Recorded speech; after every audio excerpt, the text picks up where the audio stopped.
اسلام انتہائی آسان دین ہے اور رسول اللہ صلی اللہ علیہ وسلم کا اپنا فرمان صحیح البخاری کے اندر موجود ہے، یسرو ولا تعسرو، آسانی پیدا کرو، مشکلات مت بانٹو۔ اگر اسلام نافذ ہوگا، آپ ایک چور کا ہاتھ کاٹیں گے، پورے ملک کے اندر امن ہو جائے گا۔ اس وقت پوری دنیا میں کرائم کا ریشو دیکھا جائے تو سب سے زیادہ کم ریشو جو ہے وہ سعودی عرب کے اندر ہے۔ کرپٹو کرنسی اسلام میں جائز ہے؟ اسلام میں کرنسی جو ہے خرید و فروخت کا ایک ذریعہ ہوتی ہے۔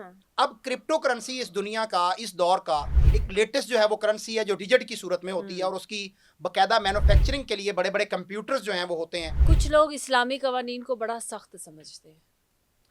اللہ رب العالمین جو ہزار ماؤں سے بھی بڑھ کر عوام الناس میں تو موجود ہے نا، 70 ماؤں سے زیادہ پیار کرتا ہے۔ حقیقت یہ ہے کہ اس کے پاس ان لمیٹڈ شفقت ہے، ان لمیٹڈ رحمت ہے۔ یہی وجہ ہے کہ بسم اللہ الرحمن الرحیم جب ہم قرآن مجید کو شروع کرتے ہیں یا کوئی بھی نیک کام شروع کرتے ہیں تو اس کے شروع میں بسم اللہ پڑھتے ہیں۔ تو بسم اللہ الرحمن الرحیم میں شروع کرتا ہوں اللہ کے نام سے جو بڑا مہربان نہایت رحم کرنے والا ہے۔ تو وہ جو نہایت رحم کرنے والا شفیق اللہ ہے وہ ہمارے اوپر سختی کس طرح کر سکتا ہے؟ اسلام انتہائی آسان دین ہے اور رسول اللہ صلی اللہ علیہ وسلم کا اپنا فرمان صحیح البخاری کے اندر موجود ہے، یسرو ولا تعسرو، آسانی پیدا کرو، مشکلات مت بانٹو۔ تو جب آسانیاں پیدا کرنے کا حکم خود رسول اللہ صلی اللہ علیہ وسلم نے دیا اور آپ آسانی کو پسند کرتے تھے، مشکل معاملات کو رسول اللہ صلی اللہ علیہ وسلم پسند نہیں کرتے تھے۔ سورۃ التوبہ کو پڑھ کے دیکھیے، اللہ ذوالجلال والاکرام رسول اللہ صلی اللہ علیہ وسلم کی یہ خوبی بیان کر رہے ہیں، وَيَضَعُ عَنْهُمْ إِصْرَهُمْ وَالْأَغْلَالَ الَّتِي كَانَتْ عَلَيْهِمْ۔ رسول اللہ صلی اللہ علیہ وسلم اپنی امت سے جو سابقہ امتوں کی مشکلات تھیں، جو ان کے گلوں میں طوق پڑے ہوئے تھے، ان کو اتارنے کے لیے آئے اور آسانیاں پیدا کرنے کے لیے آئے۔ تو رسول اللہ صلی اللہ علیہ وسلم کا دین تو انتہائی آسانی ہے، الدین یسر، دین تو نام ہی آسانی کا ہے۔ اصل پرابلم یہ ہے کہ ہمارے دماغوں کے اندر خناس گھس گیا ہے، یا ہمارے دماغوں کے اندر جو ہے وہ دین نہیں آیا، ہمارے دلوں کے اندر دین کی محبت نہیں آئی، تو ہم سمجھتے ہیں کہ بہت مشکل ہے۔ جیسے کہ ہمارے ملک کی ایک سابقہ پرائم منسٹر تھی جس نے کہا اسلام کی سزائیں جو ہے وہ بڑی وحشیانہ ہیں، اور آج اس ملک کے اندر دیکھا ہے کہ کسی کی عزت محفوظ نہیں ہے، نہ بیٹی کی، نہ ماں کی، نہ بیوی کی، نہ بہن کی، خواتین کی عزتوں کو جو ہے وہ چلتے بازاروں میں ریپ کر لیا جاتا ہے۔ تو وجہ کیا ہے؟ اسلامی قوانین نافذ نہیں ہے۔ اگر اسلام نافذ ہوگا، آپ ایک چور کا ہاتھ کاٹیں گے، پورے ملک کے اندر امن ہو جائے گا۔ اس وقت پوری دنیا میں کرائم کا ریشو دیکھا جائے تو سب سے زیادہ کم ریشو جو ہے وہ سعودی عرب کے اندر ہے، اور سب سے زیادہ اگر کرائم دیکھا جائے تو یورپ کے ممالک کے اندر ہے۔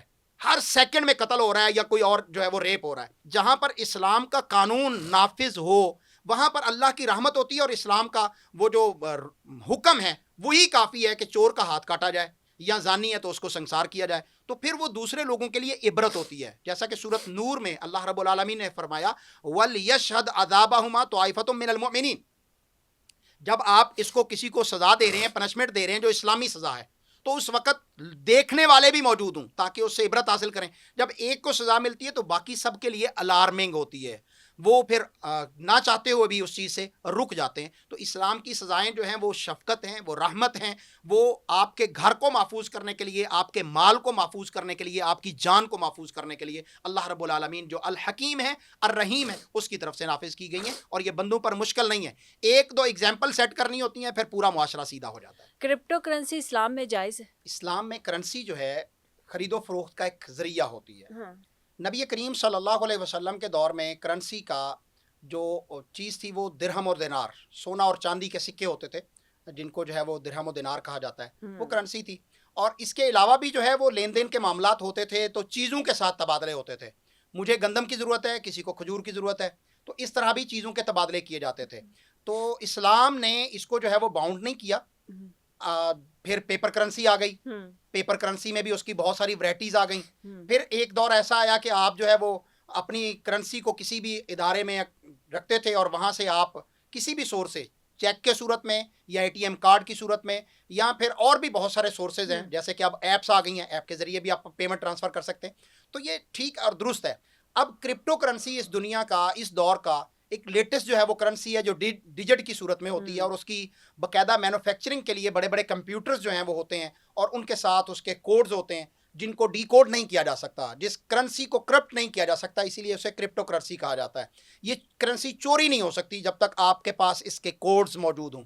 لیکن اس وقت پرابلم یہ ہے کہ دنیا بھر کے بڑے بڑے بینکس جو ہیں یا بڑے بڑے کنٹریز جو ہیں وہ اس کو آن نہیں کر رہے کیونکہ ان کی جو ادارہ داری ہے نا سودی نظام کی وہ ختم ہو سکتی ہے کرپٹو کرنسی کے ذریعے. اسی طرح پاکستان کے اندر بھی ابھی تک اس کو جو ہے وہ آن نہیں کیا گیا جبکہ یہ کرنسی ہے اور اس کے رولز ہیں, اس کے اندر مزید جو ہے وہ بہتری لائی جا سکتی ہے. تو کرپٹو کرنسی میں سمجھتا ہوں کہ جائز اور درست ہے.